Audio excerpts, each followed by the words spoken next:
اعوذ باللہ من الشیطان الرجیم بسم اللہ الرحمن الرحیم۔ اب اس کے بعد قیامت کا نقشہ کھینچا جا رہا ہے۔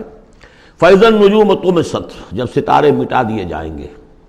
وَإِذَا السَّمَاءُ فُرِجَتْ، جب آسمان میں شگاف پڑ جائیں گے، جھروکے بن جائیں گے۔ اب یہ سب چیزیں جو ہیں ہمارے لیے، یہ در حقیقت کہیں کہیں کوئی بات جدید جو ہماری معلومات ہیں اس کے اعتبار سے کچھ ذرا زیادہ اس کا مفہوم نکھر کر سامنے آ جائے گا، باقی یہ کہ ابھی تک یہ چیزیں جو ہے متشابہات میں شامل ہیں۔ وَإِذَا الْجِبَالُ نُصِفَتْ، جبکہ یہ پہاڑ چلائے جائیں گے، اڑا دیے جائیں گے ریت بن کر، اور یہ تحلیل ہو جائیں گے۔ وَإِذَا الرُّسُلُ أُقِّتَتْ، اور جب رسولوں کا وہ وقت آ جائے گا جبکہ وہ جو کھڑے ہوں گے گواہی دینے کے لیے۔ لِأَيِّ يَوْمٍ أُجِّلَتْ، یہ کس دن کے لیے یہ سارا معاملہ کیا گیا تھا؟ لِيَوْمِ الْفَصْلِ، فیصلے کے دن کے لیے رسولوں کو بھی بھیجا گیا۔ رسولوں کا پھر وہاں پر پیش ہونا، پروزیکیوشن وٹنسز کی حیثیت سے اپنی اپنی قوموں کے خلاف گواہی دینا کہ اللہ ہم نے تیرا دین ان تک پہنچا دیا تھا، اب یہ جواب دے۔ یہ سب جو تھا یہ مؤخر کیا جا رہا تھا، کس دن کے لیے؟ لِأَيِّ يَوْمٍ أُجِّلَتْ لِيَوْمِ الْفَصْلِ، فیصلے کے دن کے لیے۔ وَمَا أَدْرَاكَ مَا يَوْمُ الْفَصْلِ، اور کیا تم سمجھتے ہو یوم الفصل کیا ہے؟ وَيْلٌ يَوْمَئِذٍ لِّلْمُكَذِّبِينَ، بس اسی میں وہ سب کچھ کہہ دیا گیا۔ ہلاکت ہے، تباہی ہے، بربادی ہے اس دن جھٹلانے والوں کے لیے۔ اور ویل کے بارے میں آپ کو بتا چکا ہوں کہ جہنم کی ایک وادی بھی ہے جس کا نام ویل ہے، جس سے خود جہنم پناہ مانگتی ہے۔ الم نہلک الاولین، کیا ہم نے پہلوں کو ہلاک نہیں کیا؟ ثم نتبعہم الآخرین، پھر ہم نے ان کے پیچھے دوسروں کو، پچھلوں کو لگا دیا۔ اب اس میں یہ بھی مراد ہے ایک نسل آتی ہے ختم ہوتی ہے، دوسری نسل آتی ہے ختم ہوتی ہے، تیسری نسل آتی ہے ختم ہوتی ہے، اور ایک یہ بھی کہ قوم نوح جو ہے ہلاک کی گئی تو قوم عاد کو اٹھایا، پھر وہ ہلاک کی گئی تو پھر قوم ثمود کو اٹھایا۔ کذالک نفعل بالمجرمین، اسی طرح ہم کرتے رہے ہیں مجرموں کے ساتھ۔ ویل یومئذ للمکذبین، یہ ترجیحی آیت ہے اس صورت کی، اس میں یہ بار بار تکرار کے ساتھ آئے گا، غالباً 8 مرتبہ ہے۔ الم نخلقکم من ماء مہین، سوچو لوگوں کہ ہم نے تمہیں نہیں بنایا اس حقیر پانی سے جسے کہا گیا کہ لم یکن شیئا مذکورا سورہ دہر میں، جو قابل ذکر شے بھی نہیں ہے۔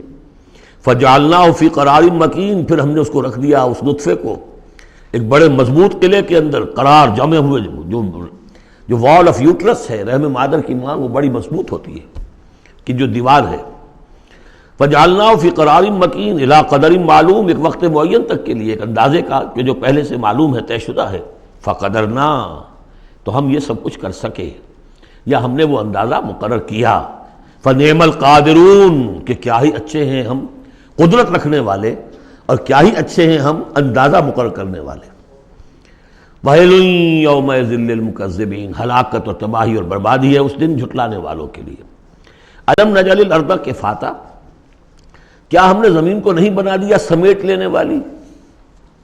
احیاء و امواتا، مردوں کو بھی زندوں کو بھی، زندوں کو بھی سمیٹا ہوا اس نے، زندوں کو پال رہی ہے، خوراک دے رہی ہے، اپنے اندر سے ان کے لیے جو ہے غذا بنا کر لا رہی ہے، اور مردوں کو بھی سمیٹ لیتی ہے اور انہیں تحلیل کر کے اپنے اندر جذب کر لیتی ہے۔ یہ زمین جو ہے کیسی بنائی ہم نے۔ الم نجعل الارض کفاتا، احیاء زندوں کے لیے بھی، وامواتا مردوں کے لیے بھی۔ وجعلنا فیہا رواسی شامخات، اور ہم نے اس میں ڈال دیے لنگر، بڑے اونچے بھاری پہاڑ۔ واسقیناکم ماء فراتا، اور ہم نے تمہیں پلایا یہاں سے پانی تسکین بخش۔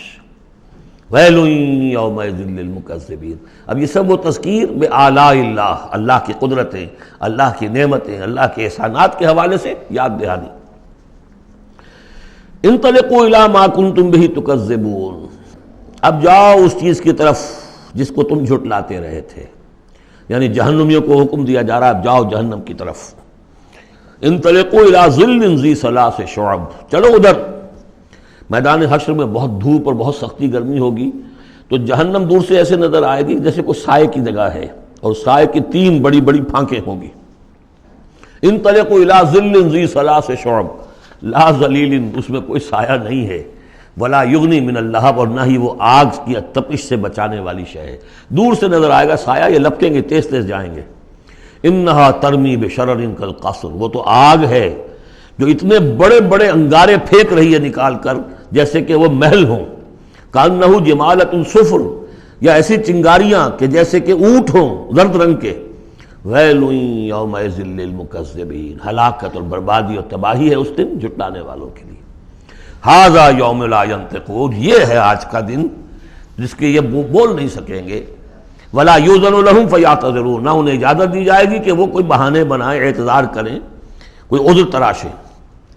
ویل یومئذ للمکذبین، ہلاکت اور بربادی ہے اس دن جھٹلانے والوں کے لیے۔ ھذا یوم الفصل، یہ ہے فیصلے کا دن۔ جمعناکم والاولین، ہم نے جمع کر دیا تمہیں بھی اور پہلوں کو بھی۔ فَإِن كَانَ لَكُمْ كَيْدٌ فَكِيدُونِ، اب اگر تمہارے پاس کوئی چال ہے، کوئی حربہ ہے میرے مقابلے میں تو لاؤ، پیش کرو، کیا چال ہے تمہاری؟ وَيْلٌ يَوْمَئِذٍ لِّلْمُكَذِّبِينَ۔ اب دوسرے رکوع کی 10 آیتوں میں پھر اب جو ہے وہ اس کا جو ریورس سائڈ دکھایا جا رہا ہے اہل ایمان کے لیے پہلے، اور پھر دوبارہ آئے گا کفار کی طرف۔ ان المتقین فی ظلال وعیون، یقیناً جو متقی بندے ہمارے ہیں وہ ہوں گے سائے میں اور چشموں میں۔ وفواکہ مما یشتہون، اور ایسے پھلوں کے اندر جو انہیں پسند ہوں گے، جن کو کھانے کو ان کی طبیعت چاہے گی۔ کلوا واشربوا ہنیئا، اور ہم کہہ دیں کہ کھاؤ پیو مزے سے، رچتا پچتا، بما کنتم تعملون، جو عمل تم کرتے رہے تھے اس کے انعام کے طور پر۔ انا کذالک نجزی المحسنین، اسی طرح ہم بدلہ لیا کرتے ہیں اپنے محسن بندوں کو۔ ویل یومئذ للمکذبین، ہلاکت اور بربادی ہے اس دن جھٹلانے والوں کے لیے۔ اب پھر وہ سغل مڑ گیا انہی کی طرف۔ کلوا وتمتعوا، اے کافرو، اے مشرکو، اب دنیا میں خطاب ہو رہا ہے، کھا لو پی لو قلیلا، تھوڑے سی دیر کے لیے، ابھی تمہیں دنیا کی زندگی جب تک ہے مہلت ہے، کھاؤ پیو عیش کرو۔ کلوا وتمتعوا قلیلا انکم مجرمون، یقیناً تم مجرم ہو۔ ویل یومئذ للمکذبین، وہ دن آنے والا ہے جس دن تمہارے لیے سوائے ویل کے اور کچھ نہیں ہوگا۔ وَإِذَا قِيلَ لَهُمُ ارْكَعُوا لَا يَرْكَعُونَ، جب ان سے کہا جاتا ہے جھکو تو جھکتے نہیں ہیں، رکو نہیں کرتے۔ ویل یومئذ للمکذبین فَبِأَيِّ حَدِيثٍ بَعْدَهُ يُؤْمِنُونَ، تو اب اس قرآن کے بعد اور کس چیز پر یہ ایمان لائیں گے؟ اگر اب بھی آنکھیں نہیں کھلی تو کب کھلیں گی؟ صدق اللہ العظیم۔